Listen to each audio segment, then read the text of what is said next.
Hi, my name is Don Dahl. This is my fourth class in the program, and I've had many of these classes with a number of you. I recognize the names, and I really like this first assignment because I finally have an opportunity to put faces with names. That'll help me kind of remember where everyone's coming from and your backgrounds. A little bit about me. I've been in the food industry for 10 years now. I work for an ingredient manufacturing company. We do corn wet milling, grain processing corporation in Muscatine, Iowa. I do research and development, new product development, mainly modified starches, carbohydrate chemistry. I deal a lot in the grass world more than FDA regulations, even per se. We, of course, still deal with GMPs and 21 CFR for modified starches. That's kind of my scene, I guess. Um, I don't have any kids. I have a couple Labradoodles. When I'm not working and going to school, I play competitive roller derby, which takes up a lot of my time, but it is a lot of fun. So that's a little about me.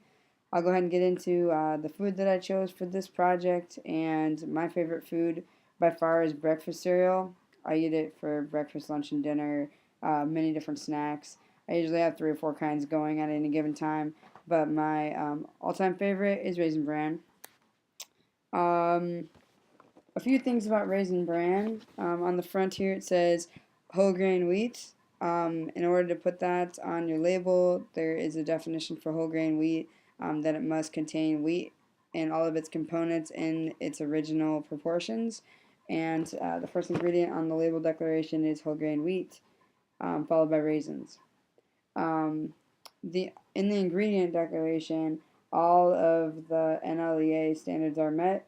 Calories are listed, total fat, cholesterol, sodium, potassium, total carbohydrates, and protein, as well as the vitamins and minerals that are necessary to be on labeling.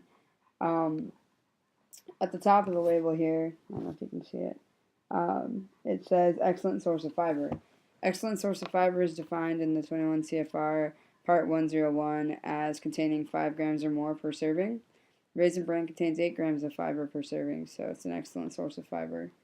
Um, there isn't really a standard of identity for breakfast cereal. Not really surprising because many different types of breakfast cereals exist, and so to have a standard of identity that would encompass all breakfast cereals would be pretty difficult.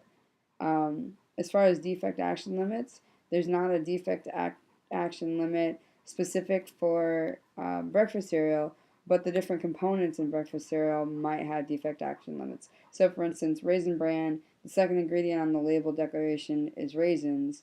In the defect action limit handbook, raisins are listed as may contain a couple of defects. So, raisins can have mold. An average of 10 subsamples is 5% or more by count moldy raisins.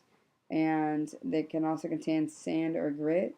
Average of 40 milligrams or more of sand and grit per 100 grams of natural raisins or golden bleached raisins. So those are a couple of the defects I could expect in my breakfast cereal. So basically, for as far as defects go in breakfast cereal, we would need to look at the individual ingredient components.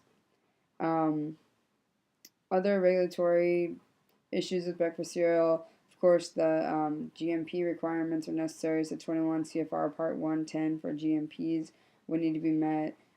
Sanitary standard operating procedures would need to be implemented. All the ingredients that go into the breakfast cereal would have to be food grade or GRAS status, which I'm sure we'll get into a little bit more throughout the semester.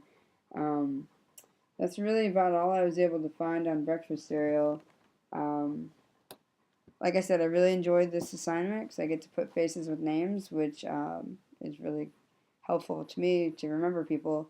Um, and I'm looking really forward to learning more about food law with all of you this term. I'm sure it'll be a fast 6 weeks. Thanks again. Bye.